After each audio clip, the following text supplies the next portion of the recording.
I never imagined that the greatest betrayal of my life would come from the people I loved the most.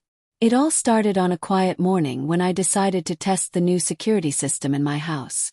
For weeks, the cameras had been broken, and I had felt uneasy, living alone at 68 after welcoming my son and his wife into my home. Daniel and Clara had insisted it was best for me. They said they wanted to take care of me, to protect me from the loneliness of old age. And for a while I believed them.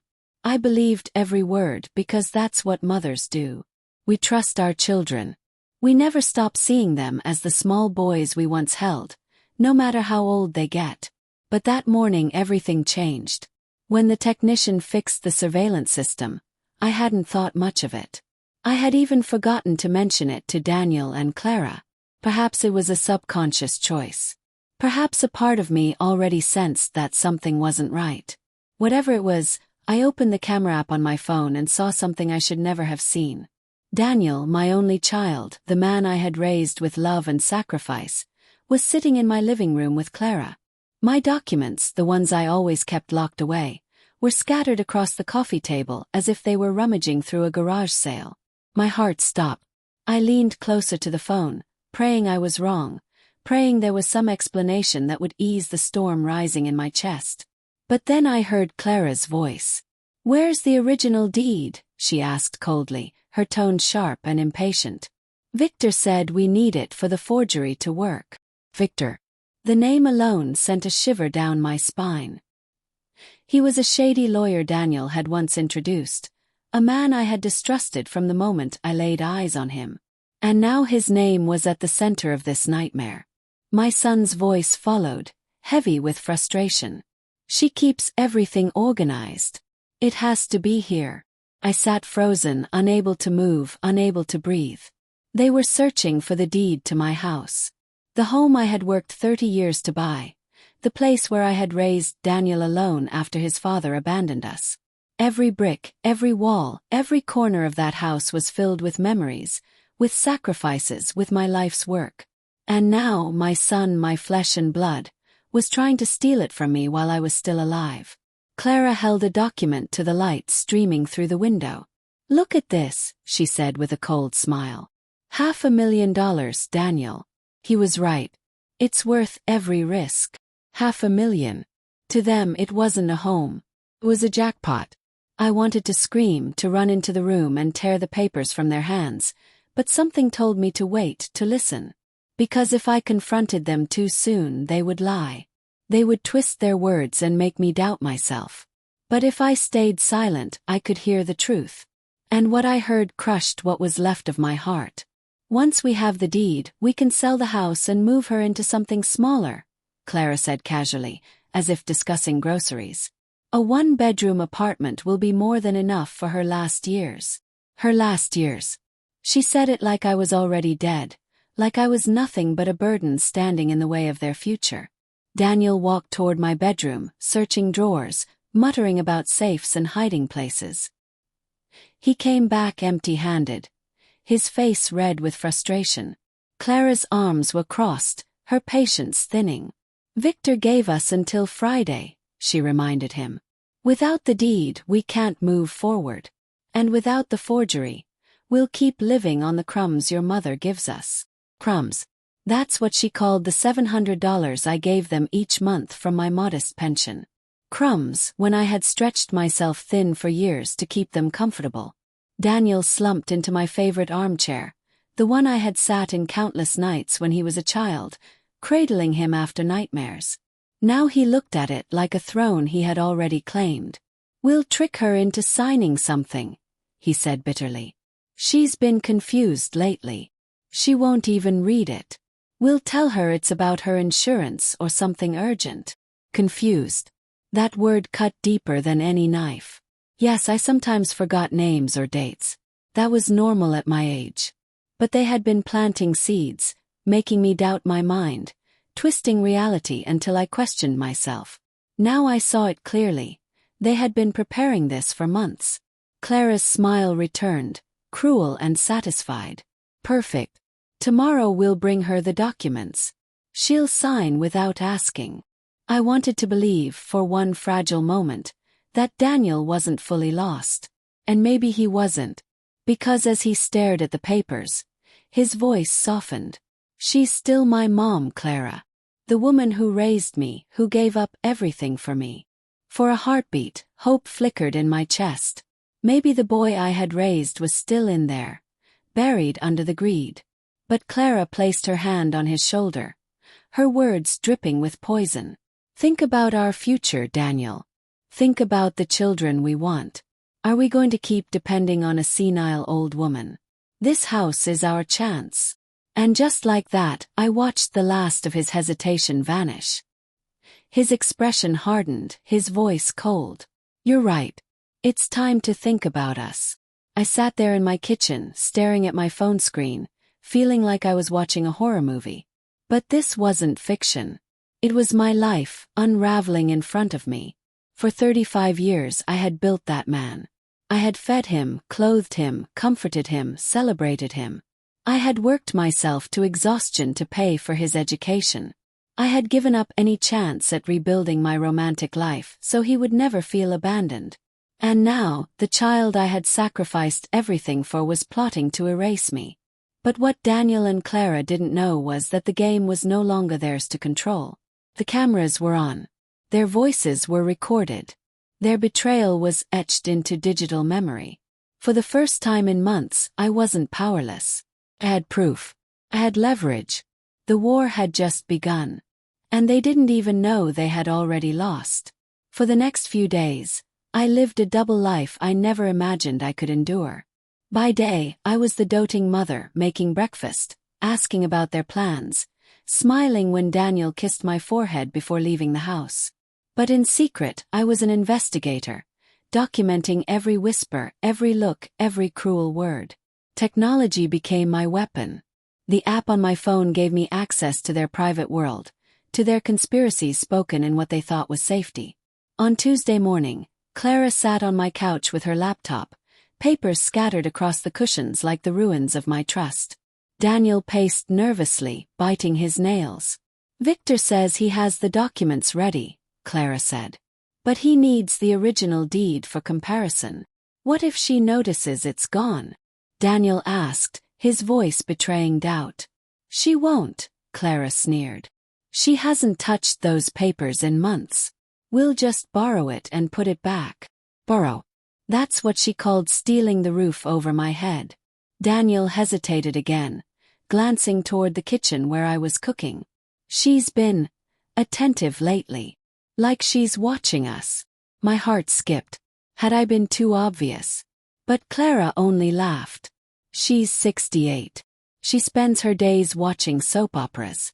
If she were that sharp, she would have noticed you haven't been looking for a job. So it was true. The interviews Daniel claimed to attend were lies. All part of the show to make me believe in his effort, his struggle. He wasn't struggling. He was plotting. The cruelty of their plan grew clearer with every word. They wanted to strip me of my independence, to cut off my resources until I had no choice but to sign. They called it strategy, called it abuse. That night, after they had gone to bed, I sat alone in the kitchen with my phone, replaying the recordings. Their words burned into me, but they also fueled me. For the first time in years, I felt something other than fear or doubt. I felt resolve. They thought they were the hunters, circling a vulnerable prey. But I was no prey. Not anymore. This was my house, my life, and my story. And I was about to show them just how dangerous a cornered woman could be. The next morning began like any other, yet nothing felt normal. The house seemed heavier, its walls pressing in with secrets only I knew. I brewed coffee, set the table, and tried to steady my hands as Daniel and Clara shuffled into the kitchen. They looked like an ordinary young couple, sleepy faces, messy hair, exchanging soft words, but I knew the truth. Behind those innocent expressions were predators planning their next move. "Morning, Mom," Daniel said. His voice warm enough to fool anyone who hadn't heard him plotting the night before. He kissed my forehead just as he always did, but now the gesture felt like an insult, a performance for an audience of one. I smiled the way a mother should, but inside I was screaming. Clara sat across from me, stirring sugar into her coffee with deliberate slowness. Her eyes flickered toward Daniel, and I saw the silent exchange between them. They weren't just sharing breakfast, they were strategizing. I knew what was coming. They had to move quickly. Victor was waiting and time was running out.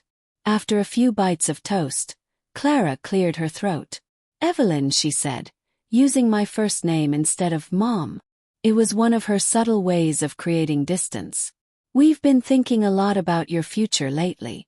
About making sure everything is safe and secure for you." Feigned confusion. "My future? What do you mean?" Daniel reached across the table, taking my hand in his. "We talked to a lawyer friend. He said it would be smart to update some of your documents, your will, your insurance, things like that. Just in case anything ever happened to you." I tilted my head, playing the role they expected. "But I already have a will." Clara's lips curved into a tight smile. "Yes, but it's outdated. And it doesn't protect you the way it should. These are standard forms, nothing complicated." She slid a folder across the table.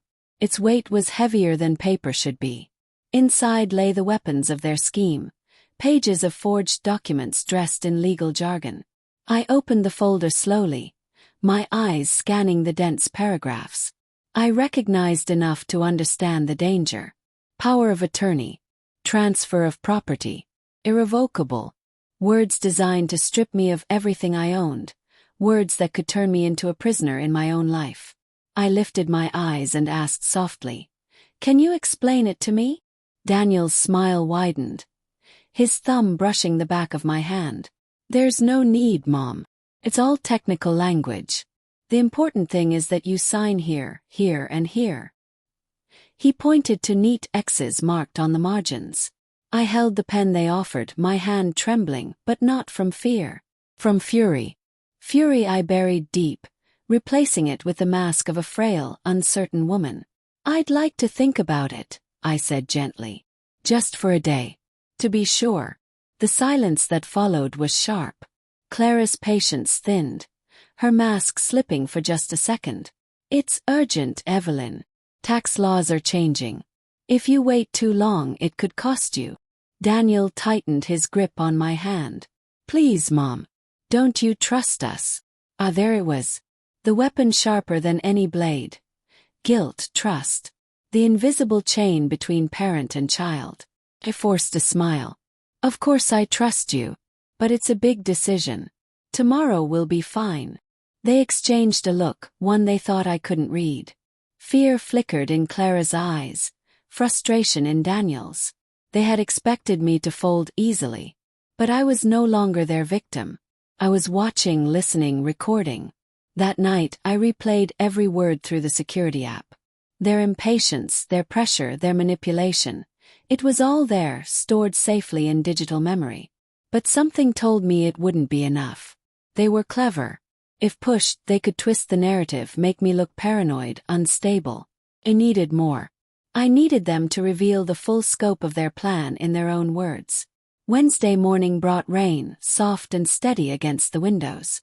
It was the kind of rain that once made me want to curl up with a book, but now it only deepened the gloom in the house. Daniel and Clara sat with me at breakfast, their movements tense, their voices hushed.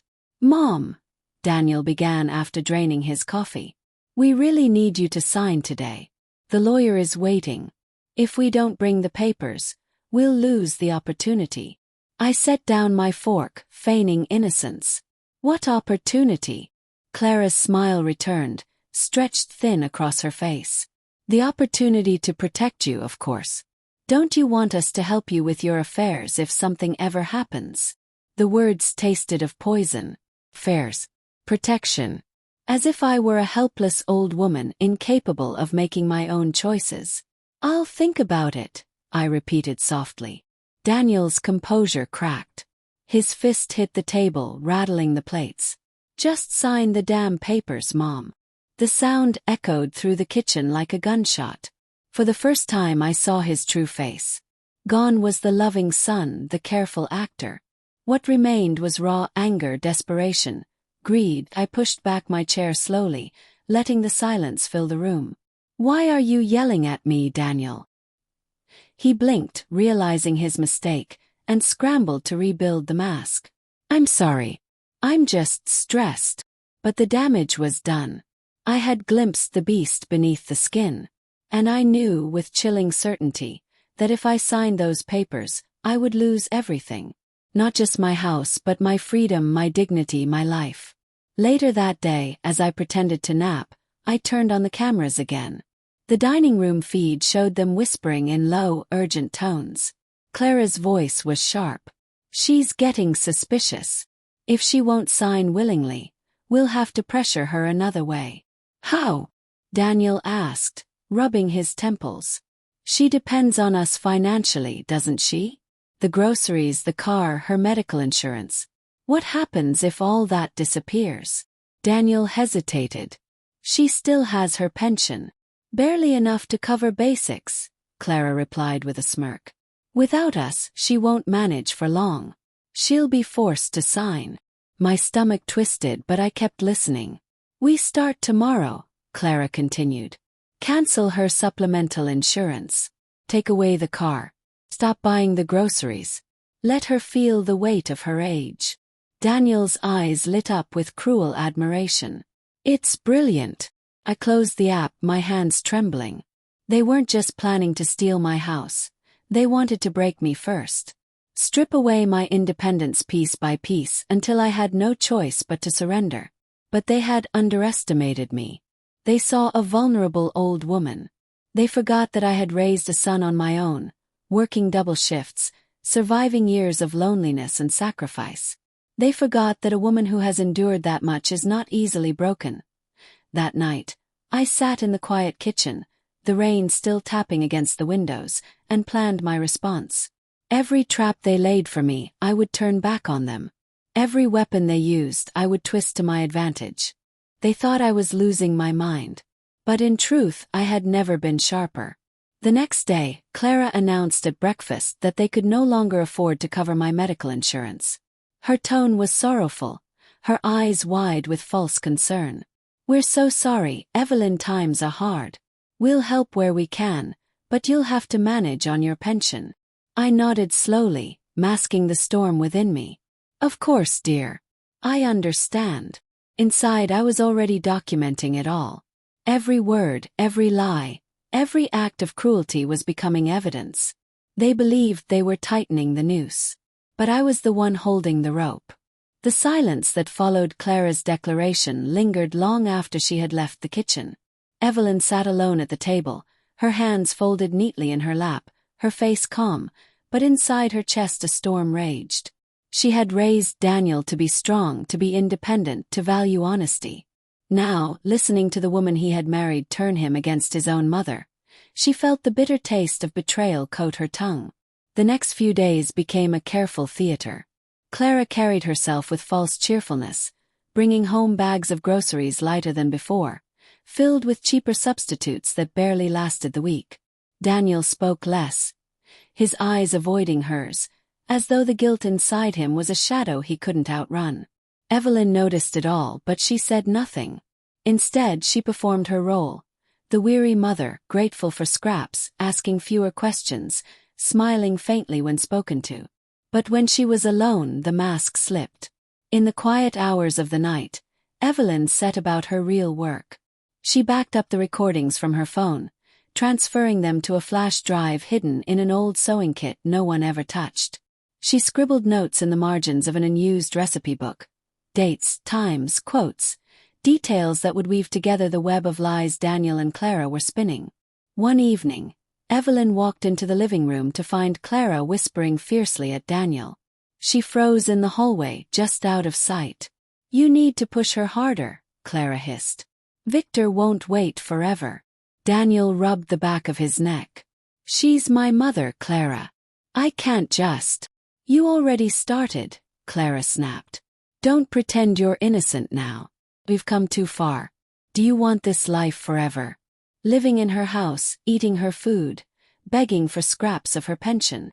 Her words struck deep, and Evelyn saw Daniel's shoulders slump in defeat. Clara's claws were deep in him, and she knew it. That night, Evelyn lay awake staring at the ceiling. The old wooden beams overhead had watched her through decades of laughter, grief, and perseverance. Now they bore silent witness to her pain. But as she lay there, she also realized something important. Clara was the mastermind. Daniel was weak, yes, greedy and blind, but it was Clara who sharpened the knives. And if Evelyn could gather enough proof of Clara's manipulation, then maybe, just maybe, her son would see the monster he had married. The following day, Evelyn played her part better than ever. She shuffled into the kitchen in her worn slippers, her voice trembling just slightly as she asked, "Clara dear, could you help me with these forms? I don't quite understand them." Clara's eyes lit up. She rushed over with the eagerness of a vulture circling prey. "Of course, Evelyn. That's what we're here for." Evelyn handed her a blank envelope, pretending it contained something important. Clara pounced, flipping it open only to find nothing inside.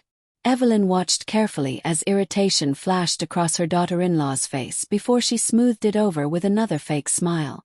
"Don't worry, we'll get everything sorted," Clara said, her tone dripping with false sweetness. Inside, Evelyn was smiling too.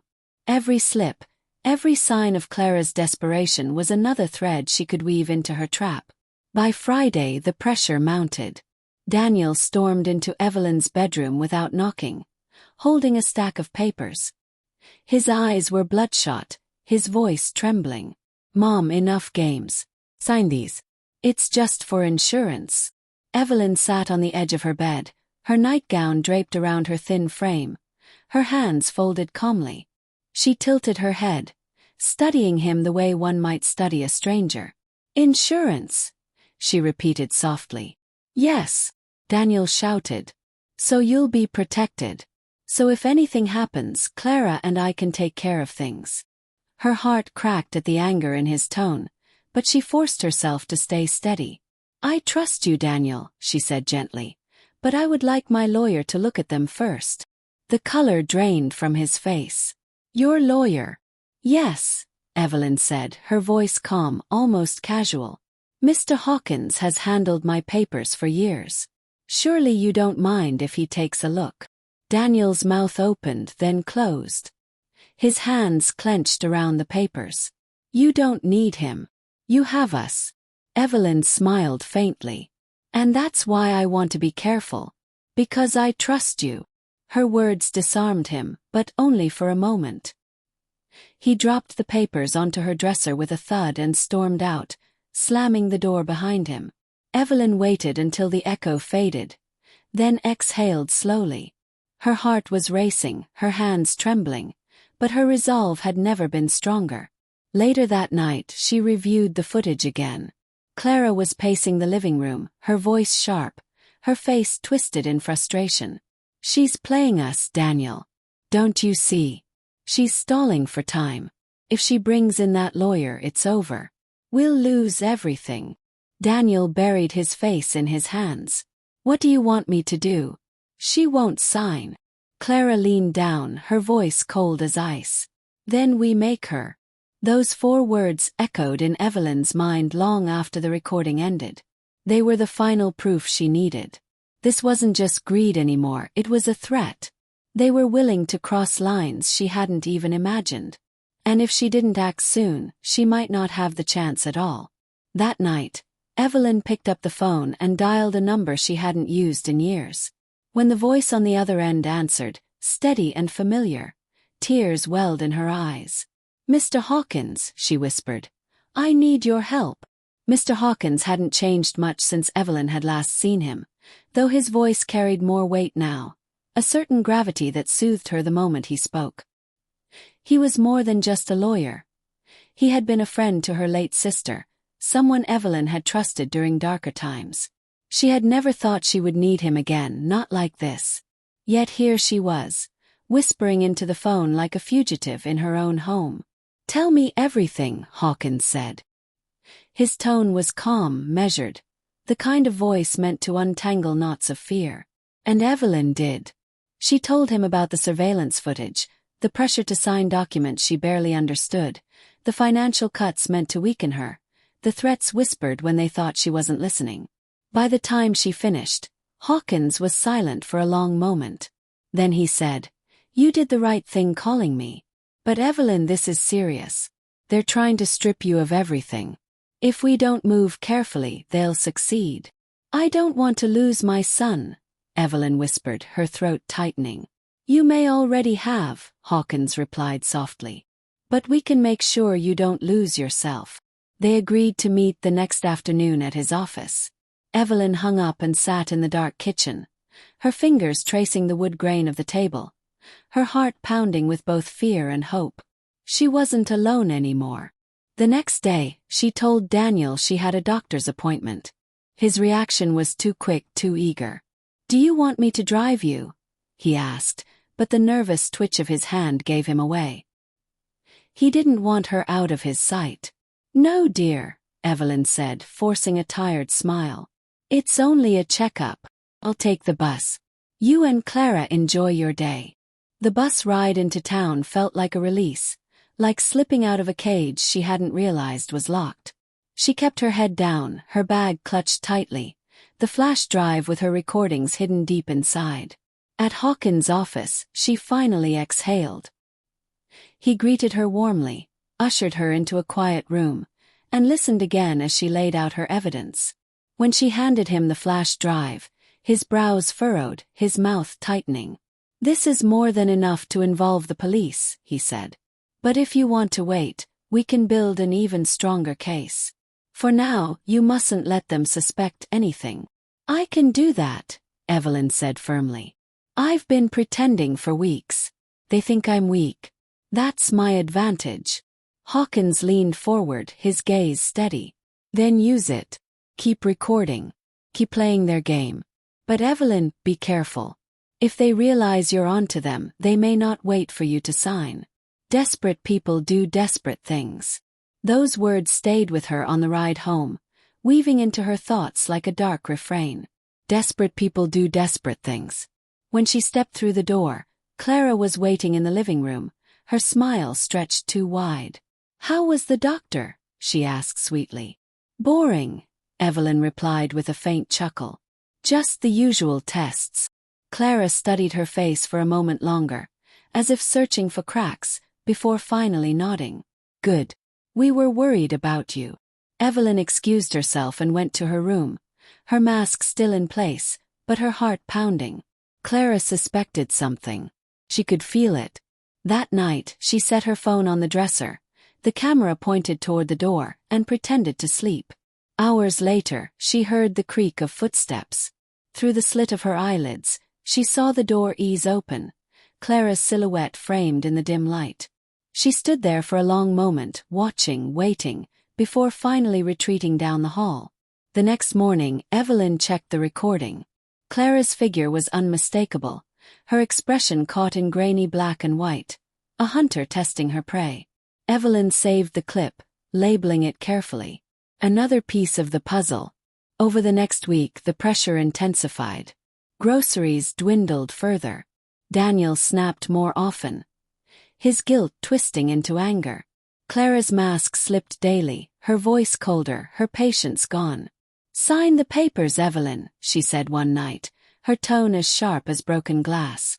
"We're only trying to help you." Evelyn looked up from her knitting, her eyes calm. "I know, dear. I'll think about it." Clara slammed the papers onto the coffee table, her face contorted. "Enough thinking. You're making this harder than it needs to be." Daniel put a hand on her arm, but his own eyes burned with frustration. Evelyn simply folded her knitting, rose to her feet, and left the room without a word. In silence, she claimed her small victory. The more they pushed, the more reckless they became. And the more reckless they became, the stronger her case grew. Each night, Evelyn documented everything. She backed up files in multiple places, one copy hidden beneath the floorboard in her closet, another disguised as old recipes in the kitchen drawer. She even mailed a flash drive to Hawkins, ensuring that no matter what happened to her, the truth would survive. Still, fear gnawed at her in the dark. She was not invincible. She was a woman in her 60s facing two predators under her own roof. One mistake, one wrong move, and she could lose everything. That fear became reality one cold evening when Clara cornered her in the kitchen. The younger woman's eyes glittered with something dangerous as she leaned close. "You think you're clever, don't you?" Clara whispered. "Stalling, dodging, playing innocent. But I see you. You're not as weak as you pretend. And if you keep this up, Evelyn, you're going to regret it." For a moment, Evelyn's heart stopped. The mask had dropped completely. Clara wasn't even pretending anymore. But Evelyn, summoning every ounce of strength, tilted her head and gave a weary smile. "I'm just an old woman, dear," she said softly. "What could I possibly do?" Clara's lips curled, but she said nothing more. She grabbed her bag and stormed out of the house, the slam of the door reverberating through the walls. Evelyn sank into a chair, her hands shaking. She knew then that the time for waiting was nearly over. Hawkins was right. Desperation was taking hold of them. And desperate people did desperate things. The next morning, Evelyn slipped out early, walking to the corner cafe where Hawkins had arranged for her to meet someone. A detective, he had said. Someone discreet. Someone she could trust. She spotted him immediately. A tall man in a plain coat, his eyes sharp, his demeanor quiet. He introduced himself simply as Detective Morris.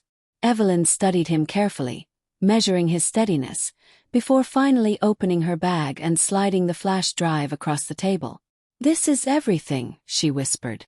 "Recordings, threats, proof of what they're planning. If they push any harder, I don't know what will happen." Morris nodded, his expression unreadable.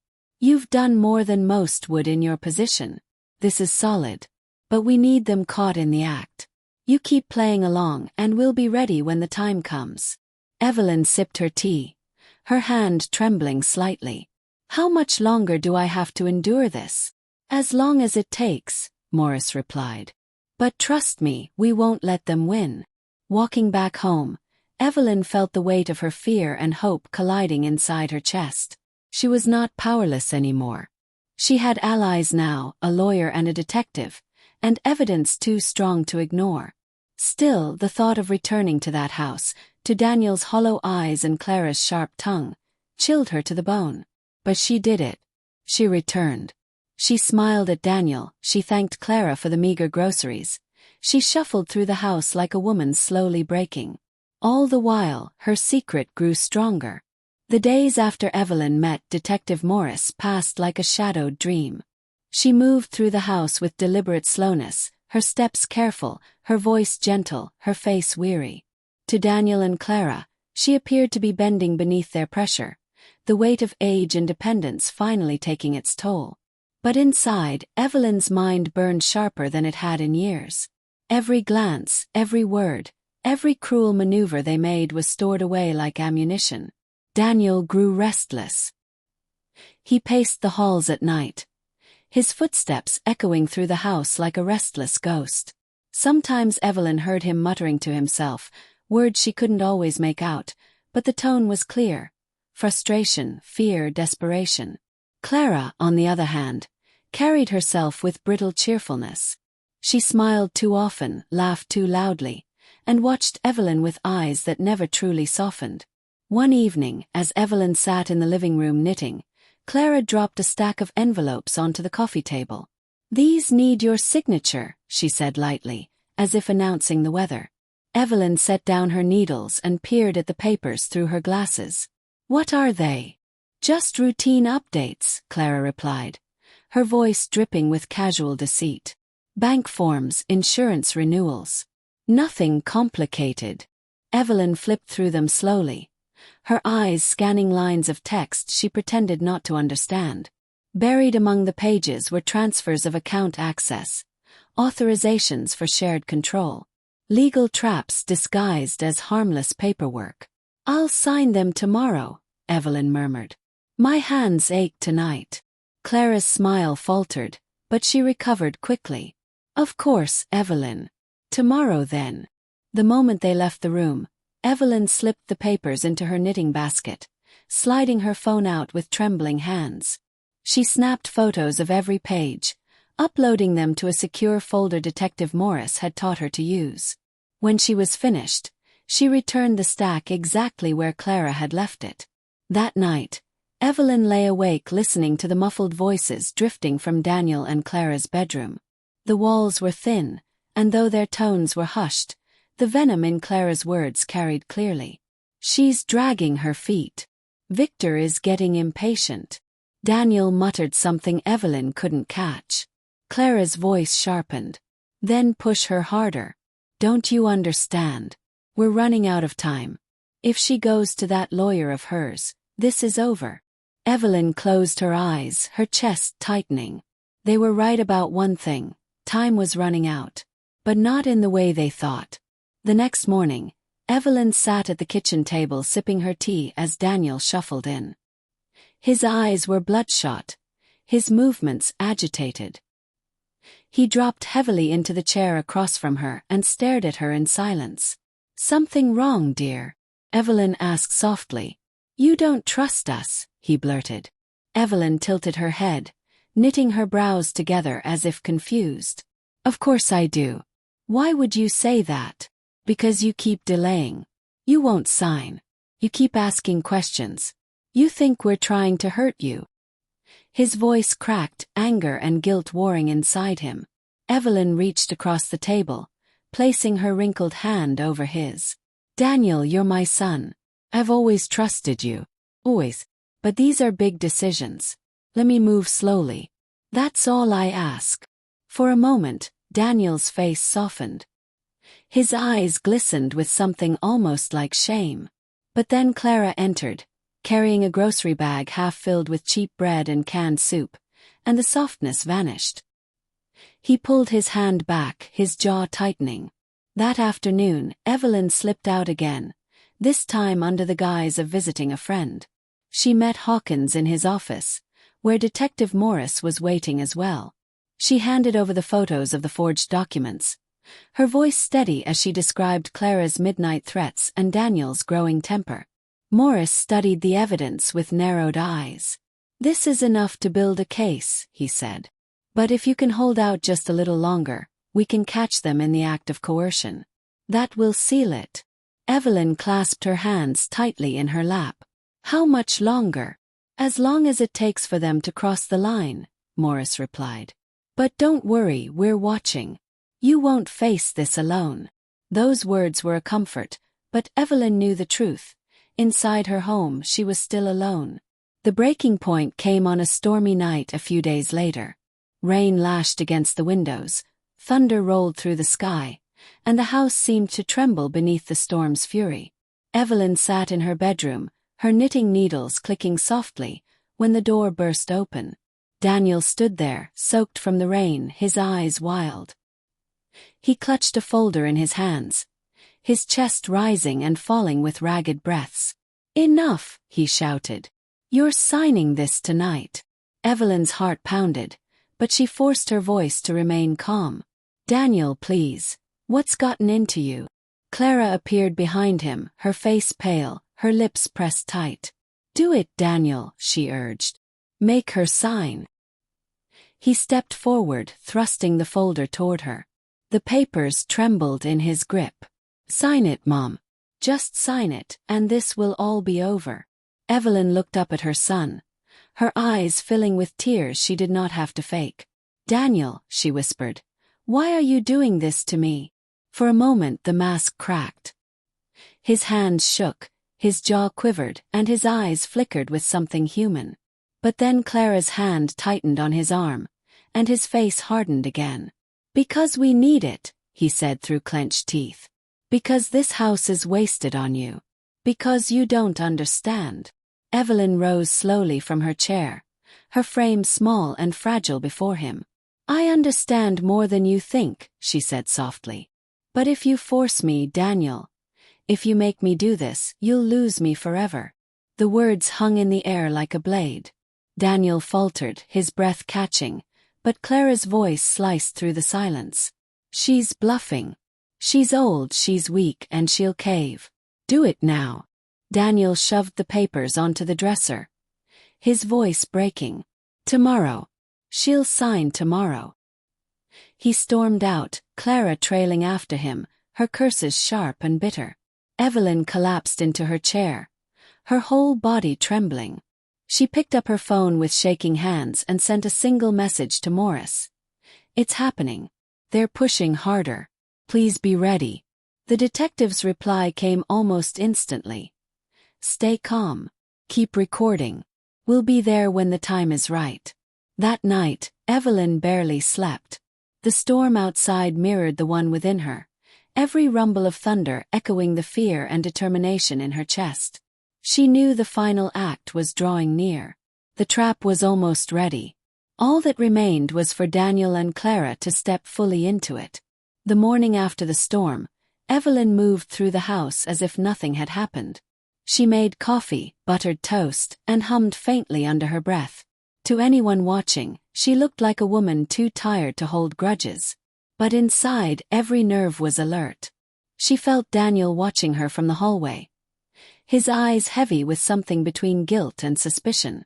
"Morning, Mom," he said finally, his voice quieter than usual. Evelyn looked up and smiled, her expression soft. "Morning, Daniel. Did you sleep well?" He hesitated, then nodded. Clara entered a moment later, her perfume sharp, her expression sharper. She leaned over to kiss Daniel on the cheek, her gaze flicking toward Evelyn like a knife. "You're looking well," Clara said flatly. "Thank you, dear," Evelyn replied, her tone mild, as if she hadn't heard the venom laced beneath the words. As they ate, Evelyn pretended to study the newspaper while her ears caught every exchange between them. Daniel's voice carried strain, Clara's was clipped, impatient. The unity they had once displayed was cracking, and Evelyn knew that if she could widen those cracks, their downfall would come even faster. Later that day, Clara cornered Daniel in the garden. Evelyn watched from her window, careful not to be seen. Clara's arms moved sharply as she spoke, her gestures cutting through the air like blades. Daniel shook his head again and again, his voice rising in protest. Evelyn pressed the record button on her phone, capturing every word. "You're too soft," Clara hissed. "She's playing with you. Can't you see that? Every delay, every excuse, it's all an act." "She's my mother," Daniel snapped. "I can't just." "You already started." Clara cut him off. "Do you think Victor will wait forever? Do you think we can live like this indefinitely?" "No, Daniel. We finish this. We finish it now." Daniel's shoulders slumped, his voice breaking. "What if she hates me forever?" Clara's reply was cold enough to freeze the blood in Evelyn's veins. "Better hated and rich than loved and poor." Evelyn lowered the phone, her lips pressed tightly together. There it was, the heart of Clara's soul laid bare. Ruthless, calculating, unafraid. Daniel wavered, but Clara was the driving force. And that made Evelyn's strategy even clearer. Expose Clara completely, and Daniel's defense would crumble with her. That night, Evelyn pretended to forget where she had placed her keys. She wandered the living room, checking under cushions and muttering softly.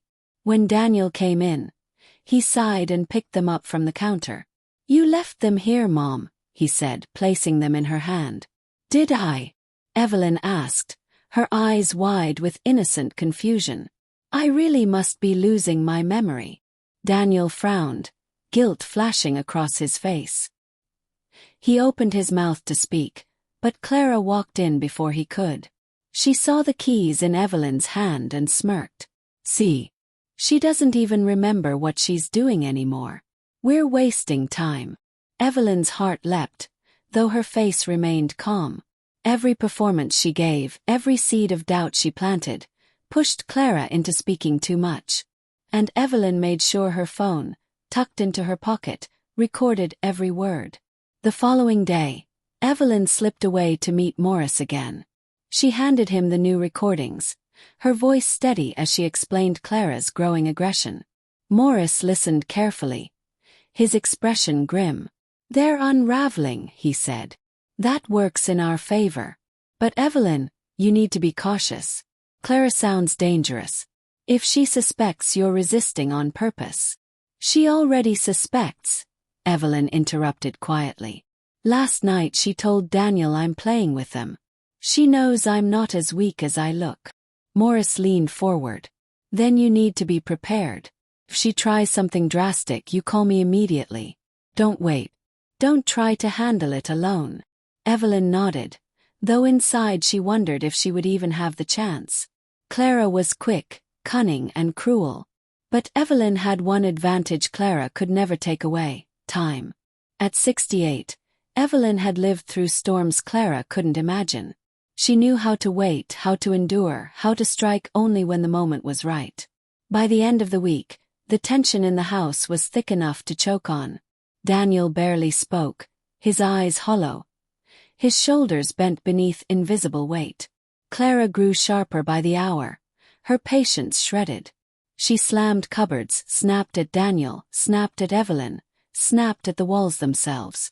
One evening, Evelyn found Clara on the phone in the kitchen, her voice low but urgent. She paused in the hallway, straining to catch every word. "I don't care, Victor," Clara hissed. "We can't delay any longer. If Daniel won't handle it, I will. She'll sign one way or another." Evelyn's stomach twisted, but she kept listening. "Yes, tomorrow," Clara continued. "I'll put the papers in front of her and won't leave until she signs. If I have to hold her hand to the pen, I'll do it." When Clara hung up, Evelyn slipped silently back to her room. Her hands shook as she locked the door behind her. Tomorrow.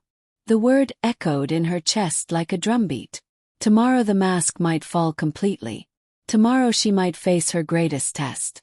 That night, she wrote a letter by hand, sealing it in an envelope and tucking it beneath her pillow. It was a letter to Daniel, the boy she once knew, the boy she still hoped lived somewhere deep inside him. She wrote of sacrifices, of love, of the years she had spent raising him alone. She begged him to remember who he was before greed poisoned his heart. She knew he might never read it, but writing it gave her strength. When dawn broke, Evelyn rose early and dressed carefully, choosing a soft cardigan and neat skirt. She wanted to look fragile, harmless, the perfect image of a woman too weak to resist. She made tea, buttered toast, and waited at the table. Clara came in first, her eyes sharp, her mouth set in a hard line. Daniel followed, pale and drawn, his gaze darting everywhere but his mother. Clara slammed a folder onto the table. "Today," she said flatly. "You're signing today, Evelyn. No more delays." Evelyn lifted her teacup calmly, sipping as if Clara had only remarked on the weather. Then she set it down, folded her hands in her lap, and said softly, "All right, dear. Let's go through it together." Clara blinked, thrown off balance by the sudden lack of resistance. Daniel looked up sharply, his eyes widening. For the first time in weeks, Evelyn saw surprise on their faces instead of certainty. She slid the folder toward herself, slowly, carefully.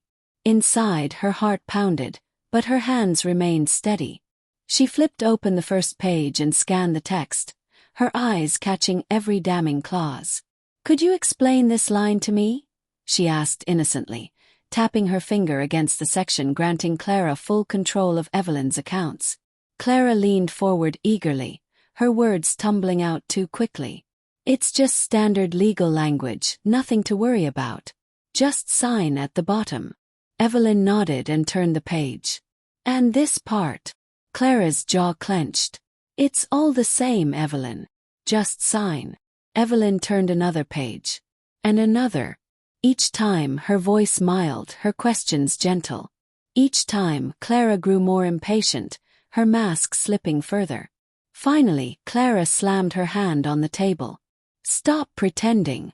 You know what this is. You know exactly what we're doing. Sign it." The room went silent. Daniel froze, his eyes darting between his wife and his mother. Evelyn sat perfectly still, her expression calm, her phone hidden beneath the table recording every word. Then softly she said, "If you want me to sign, Clara, you'll have to put the pen in my hand yourself."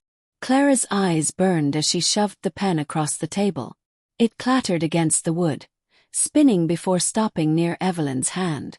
Daniel stared at it, his face pale, his breath uneven. The silence stretched between them, thick and suffocating. Evelyn reached for the pen slowly, her fingers trembling, not from fear, but from the intensity of the moment. She lifted it just above the paper, then paused. Her voice, soft but steady, broke the silence.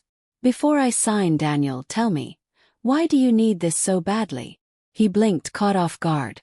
His mouth opened, then closed again. Words failed him. Clara stepped in, her tone sharp and impatient. "Because it's the only way to protect you, Evelyn. You're not capable of handling these things anymore. You forget where your keys are. You forget what day it is. This is for your own good." Evelyn turned her gaze to Clara, her eyes calm but piercing. "For my own good, or for yours?" The color rose in Clara's cheeks, her mask slipping further. "Stop stalling. Sign it." Daniel shifted uncomfortably in his chair, his fingers tapping against the table.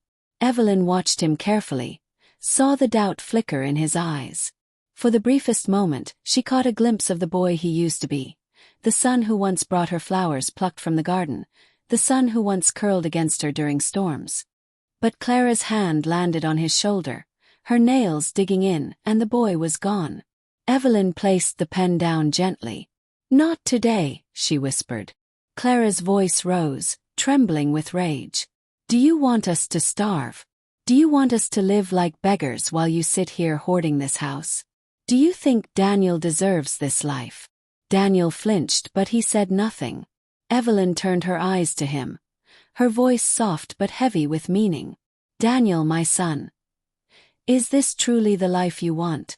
To take from the woman who gave you everything?" His lips parted, but no words came.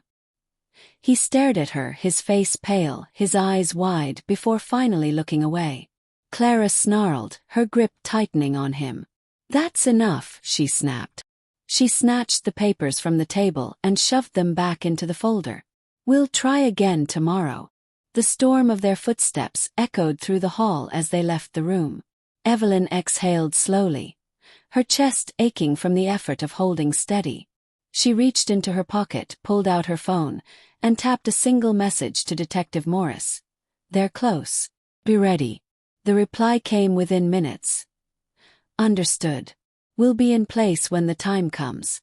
That night, Evelyn prepared carefully. She double-checked the hidden flash drives, the backups of every recording, every document she had photographed. She tucked one copy into the lining of her handbag, another into the hollow of an old clock on her dresser.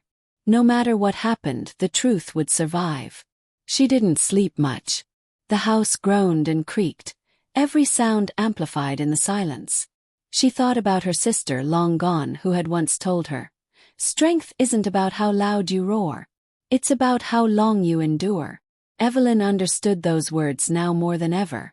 The following morning, Clara was waiting at the kitchen table, the folder already open, her pen poised. Daniel lingered in the doorway, his shoulders slumped, his eyes darting nervously. "Today," Clara said coldly. "No excuses." Evelyn poured herself tea with steady hands. "Very well," she said softly. "Let's go through it once more." Clara shoved the first page toward her. Evelyn picked up the pen, her movements slow, deliberate. She poised it above the signature line, then paused. "Daniel," she said, her voice calm, "would you read this aloud to me? My eyes are tired." Daniel froze. His mouth moved, but the words stuck in his throat. Clara glared at him, her nails digging into his arm. "Do it," she hissed. Daniel swallowed hard and began to read. The words came haltingly, his voice cracking as he spoke of transferring ownership, granting full control, signing away every right Evelyn had. His voice faltered, broke, and finally fell silent. Evelyn placed the pen back on the table. Her eyes, steady and unflinching, met her son's. "Do you hear yourself, Daniel? Do you hear what you're asking me to do?" He shook his head, his face crumpling. I didn't." Clara cut him off, her voice sharp as a whip. "Don't listen to her. She's manipulating you. Sign it now, Evelyn, or you'll regret it." Evelyn's lips curved into the faintest smile. Perhaps I already do. The room froze. Clara's face twisted with fury. Daniel's eyes filled with confusion. And in that silence, Evelyn's phone vibrated quietly in her pocket. Coded message from Morris. We're ready. She looked down at the papers, then back up at Clara. Her voice, soft but unyielding, carried through the tension like a blade. If you want me to sign, you'll have to force my hand. And when you do, you'll reveal exactly who you are. Clara's mouth opened, but no words came. Daniel stared at his mother, torn between the woman who had raised him and the woman who now pushed him toward ruin. The air was thick, electric, ready to shatter. Clara slammed her hand on the table. Enough. Sign it now. Evelyn folded her hands in her lap, her voice soft but steady. If you want me to sign, you'll have to force my hand. For a heartbeat, the room froze. Then Clara lunged forward, shoving the pen into Evelyn's palm, her voice shrill. Fine. Then I'll make you. It was the moment Evelyn had been waiting for. Her phone, tucked discreetly beneath the table, streamed everything to Detective Morris, who sat just a block away. Every word, every gesture, every threat was captured in real time. Daniel grabbed Clara's arm, his face pale. Stop. This isn't right. Clara whirled on him, her fury spilling over. Don't you dare back out now. Everything we've done, everything we've risked. You think we can just stop? You're destroying her. Daniel shouted, his voice breaking. She's my mother. She's your obstacle. Clara spat. She's in the way, and she'll never give us what we need. If she won't sign, then we'll take it another way. Her words hung in the air like poison, and in that instant the front door burst open. Detective Morris stepped in, flanked by 2 uniformed officers. Enough, his voice boomed. Clara Johnson, Daniel Hayes. You're under arrest. Clara's face drained of color. What? You can't. We can. Morris cut her off coldly. We have recordings, documents, and eyewitness testimony. It's over. Daniel's knees buckled. He sank into a chair, burying his face in his hands, his body shaking. Clara thrashed as the officers cuffed her, her voice rising in furious denial. She's lying. She set us up. You can't do this. Evelyn rose from her chair slowly, her cardigan draped around her thin shoulders, her face calm. No, Clara, she said softly. I didn't set you up. You destroyed yourself. I only watched. Clara's screams echoed through the house as she was dragged away, her fury fading into the distance. Daniel remained slumped at the table, his face hidden, his sobs muffled. Morris approached Evelyn, his expression softening. It's finished, he said gently. Evelyn nodded, though her heart ached with a heaviness words could not capture. Finished, yes.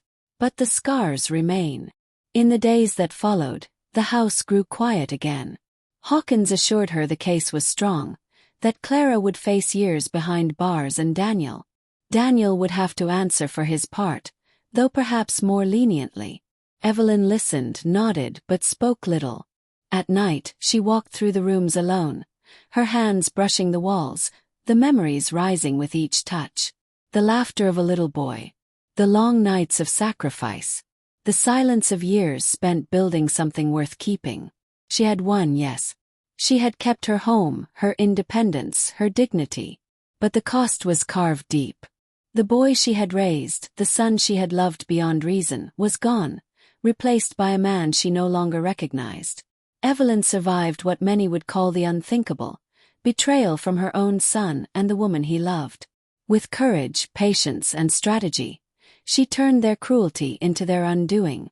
Clara was arrested, Daniel was left broken, and Evelyn kept the home she had sacrificed her life to build. But behind that victory lies a painful truth.